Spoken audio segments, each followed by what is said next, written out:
Okay, now next application.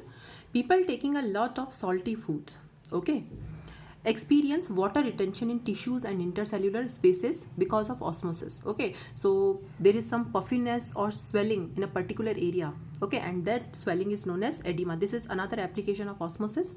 Okay, a person suffering from high blood pressure is advised to take less salt. Why? Because if you take more salt, what will happen? The concentration of salt will increase. Salt means Na plus and Cl minus will increase. And if the concentration of Na plus and Cl minus will increase, osmotic pressure of blood will increase. And as a result of this, cells can rupture. Okay, so these are the phenomena which are related to this osmosis and osmotic pressure. Okay, now next is very important question. It is very important question. Okay, that is, what is the meaning of reverse osmosis, or RO? Okay, and it can be used for desalination of seawater. So what is reverse osmosis? Now listen carefully. Again, I am having solvent and solution. Both are separated by semi-permeable membrane. Two pistons are there.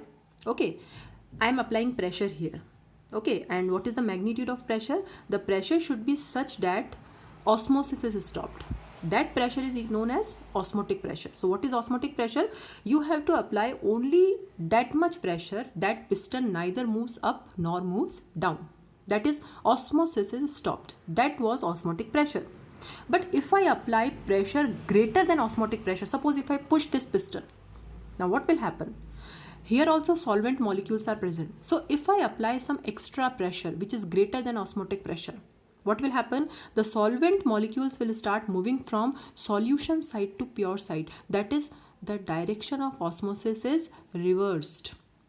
So if the pressure greater than osmotic pressure is applied on the solution side, here I am applying the extra pressure, the solvent molecules start moving from solution side to pure side.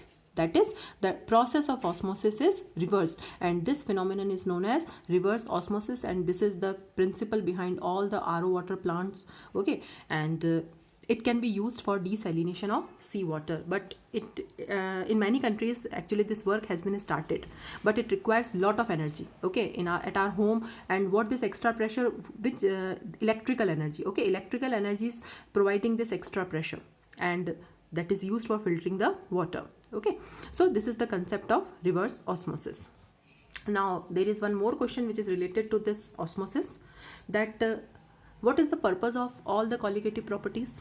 The only purpose is calculating molar mass of unknown solute. Okay, now we have polymers, macromolecules. Polymers are those molecules which are very large in size. Large in size means their molar mass is very high.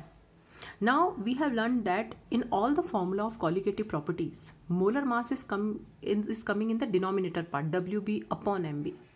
So if molar mass is very high, the magnitude of colligative property will be very less.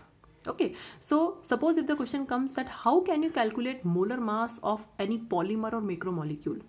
We cannot use relative lowering of vapor pressure. We cannot use this elevation in boiling point, depression in freezing point, because if molar mass is high, the magnitude of these properties will be very, very less, and it is not possible for us to measure them at room temperature. Okay, so which property is preferred? Osmotic pressure is the property which is preferred for calculating molar mass of polymers and other macromolecules. What are the reasons? First is it can be measured at room temperature. Its values are larger and measurable even for dilute solutions. Okay, so its values are measurable. Even we have very, very dilute solution, or even the molar mass is very, very high, in thousands it is, then also its value we can measure at room temperature.